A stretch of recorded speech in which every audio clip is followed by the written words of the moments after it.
জয় রাধে, জয় নিতাই চৈতন্য।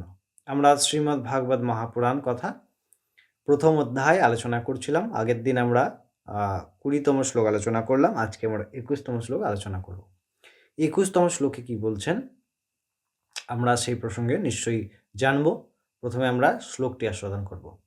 এই ভাগবত কথার সপ্তাহ পাঠ, অর্থাৎ ভাগবতের মাসিক পারায়ণ হয়, দ্বৈমাসিক পারায়ণ হয়, ষান্মাসিক অর্থাৎ 6 মাসের পারায়ণ হয় এবং বাৎসরিক পারায়ণ হয় এবং সপ্তাহ পারায়ণ হয়।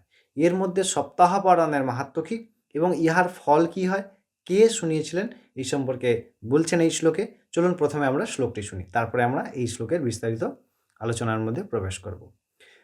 21তম শ্লোকে বলছেন, সপ্তাহেন শ্রুতং চৈত্যৎ সর্বার্থা মুক্তিদায়কম সনক্যাদৈ পুরা প্রত্যং নারদায় দয়াপরৈ।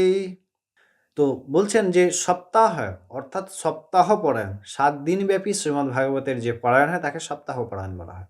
এই সপ্তাহ পারায়ণের দ্বারা কোনো জীব যদি এই সপ্তাহ পারায়ণ আস্বাদন করে সঠিকভাবে, তাহলে কি হয় না, তার হৃদয়ে ভক্তির বিলাস হয়, ভক্তি মহারানী সাক্ষাৎ বাস করেন। এবং যিনি ভগবানের ভক্তি পেয়েছেন, শাস্ত্রে বলছেন ভক্তি মুক্তির গরীয়সী, অর্থাৎ মোক্ষ, যাহা ভগবত পদ পাওয়া বা ব্রহ্মে লীন হয়ে যাওয়া বা ভগবত ধাম প্রাপ্ত হয়ে যাওয়া, সেই বলছেন সেই মোক্ষ থেকেও বড় বস্তু কি, বড় পাওয়া কি, বড় তত্ত্ব কি, তাহা হচ্ছে মুক্তি। এই ক্ষমা করবেন, ভক্তি। ভক্তি মুক্তির গরীয়সী, মুক্তির থেকে ভক্তি বড় হয়। তা ভগবানের এই যে সপ্তাহ কথা যিনি শুনবেন নিষ্কাম মতে, তার কি হবে না, ভগবত তত্ত্বের বা ভগবত ভক্তি সেই জীবের হৃদয়ে প্রতিষ্ঠিত হবে। এবং ভগবত ভক্তি যিনি পান তিনি কি হন, তিনি অবশ্যই এই জন্মমৃত্যু চক্র থেকে মুক্ত হন।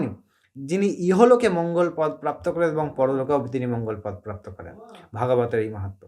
এবং কি বলছেন না, পুরাকালে সনকাদি ঋষিগণ নারদ মুনিকে এই সপ্তাহ কথা বলেছিলেন, ভাগবতের সপ্তাহ পারায়ণ করেছিলেন। আশা করি এই শ্লোকটি আপনারা বুঝতে পেরেছেন। আমরা পরবর্তী দিন নিশ্চয়ই পরবর্তী শ্লোক নিয়ে ফিরে আসবো। সবাই খুব ভালো থাকুন এবং আনন্দে থাকুন। জয় রাধে।